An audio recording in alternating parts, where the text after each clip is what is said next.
Sometimes it's a difficult position to be in when you're the one who has to say something that not everybody wants to hear.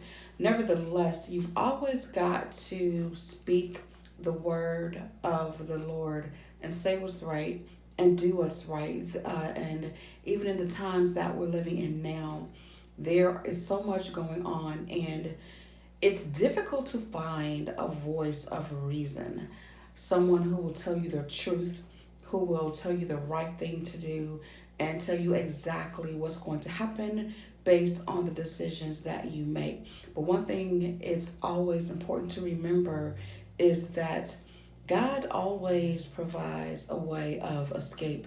And if we listen to the Lord and follow his directions, then he will provide refuge for us. And we can't allow anyone to trick us into doing anything that is against the will of God and what he has instructed us to do. As always, I'm so glad to be here for the Sanctuary Sunday School powered by the Sanctuary Academy. This week I'm actually on a little staycation getaway for Mother's Day. As many of you know, this is my first Mother's Day without my mom. And it was quite difficult. You know, there were moments when I was blindsided, I wasn't quite ready for that. And it's just been a lot. So I appreciate those of you who have been praying for me. And if you need to get away, if you've lost your mom or whatever, and take a break, do that. It's okay. But again, thank you for your support over these last few months. And I'm going to go to our subject, which is preaching doom. Nobody wants to be the one to preach doom, right? It's fun to tell you you're going to get your miracle. It's your day for a breakthrough. Those are the popular sermons. But today we're talking about preaching doom. And this is Jeremiah. And at this point, Jeremiah is prophesying to King Zedekiah. Now, Jeremiah prophesied to 5 different kings. And you know, they had these kings, and the function of the prophet was to instruct them on what was going to happen, obviously, but also to give them instruction as to what God was telling them to do. Unfortunately, they had a series of ungodly kings, which is how they got in so much trouble to begin with. So you see that in this lesson, Jeremiah was summoned to Zedekiah. And Zedekiah asked him to tell him what the Lord had said. And he said, I'm asking you, do not hide anything from me. Tell me what's going on. Don't conceal anything. And so Jeremiah, you know, he gave him an indication that this was going to be some tough prophecy, because he said, listen, I'm going to tell you, but you got to promise me you're not going to kill me. So when somebody tells you something like, well, if I tell you the truth, you got to promise you're not going to kill me, you should brace yourself for some pretty rough news. And so this was at the time when they were facing Babylonian captivity, and Jeremiah had been preaching and preaching.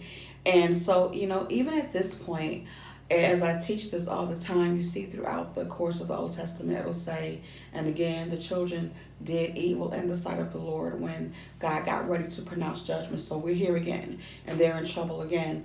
But even at this point, God is showing mercy. And so he told him, he said, if you go and surrender to the Babylonians, then you will survive and the city won't be burnt down. He said, but if you don't do that, then the entire city is going to be destroyed by fire. And Zedekiah's answer, you know, is quite disturbing, because he didn't say, I'm scared, you know, the Babylonians, I don't trust them, what they're going to do. He didn't say that. He said, my own people, the Jews, you know, that have fallen with the Chaldeans, my people, they're going to scorn me. And I thought, wow. You know, and it also was a bit encouraging for me. I know that may sound strange, because sometimes, even now, you know, in 2021, the real betrayal comes from your own people. So now I don't feel so bad when it happens. You know, okay, it's not me. It's something that's a part of life. But yeah, you know, for him to say that you're facing this type of doom and destruction, but you're worried about your own people more than you're worried about your enemy. And so, even through all of that, though, God is with you if you obey him. And we consider the strength of Jeremiah when it talks about preaching doom and telling people the truth. Now, it's not even something that's reserved for prophets or preachers or teachers. Just in general, tell people the truth. If you got a cousin, a friend, a sister, a brother, a child, a parent that's heading in a direction towards destruction, tell them the truth. Don't tell them, go ahead on, do what you want to do. Don't do that. We should lead people and advise people that come to us for counsel. We should have wisdom, the wisdom of God, like this wisdom that Jeremiah was sharing with Zedekiah. And he told him, he said, so if you listen to me and if you do what the Lord says, you're going to live. And then he went again. He said, but again, if you don't, then he went a step further. He talked about the city being burned. Then he also talked about the women and the children that will be taken away, and the entire city would be destroyed. A prophet preaching doom. We don't want to ignore messages of warning and judgment, because at this point they had already angered God and disobeyed God to the extent that they were supposed to be destroyed anyway. But God still gave them the option of going with them and surrendering, where their city would not have to be destroyed by fire and where the king could live. And sometimes when God gives us an option, sometimes your choices are going to be bad and worse, because your actions were bad, and there has to be some level of punishment for your actions. However, and this is one thing that I teach all the time, the way that you respond to the consequences of your action determines whether the consequences will be swift and be over with quickly, or whether you're going to perpetuate it. And sometimes we respond to consequences in a way that we just make it worse. Have you ever been, as a parent, have you ever told your kid, okay, you're grounded, and you're grounded for a week, okay? If you stay in the house, do what you're supposed to do for a week. After a week, we're good. It's over. But during the course of you being grounded, you choose to sneak out. Okay, so now you're grounded for a month. I know me. I know this because I think at one point I was grounded for the whole school year. I was bad. I just cut up. And I would just keep doing stuff until I decided, okay, I'm tired of this. It's too hard. I need to get saved, because I can't be just getting in all this trouble anymore. But that's just a comical way of expressing it, which is true.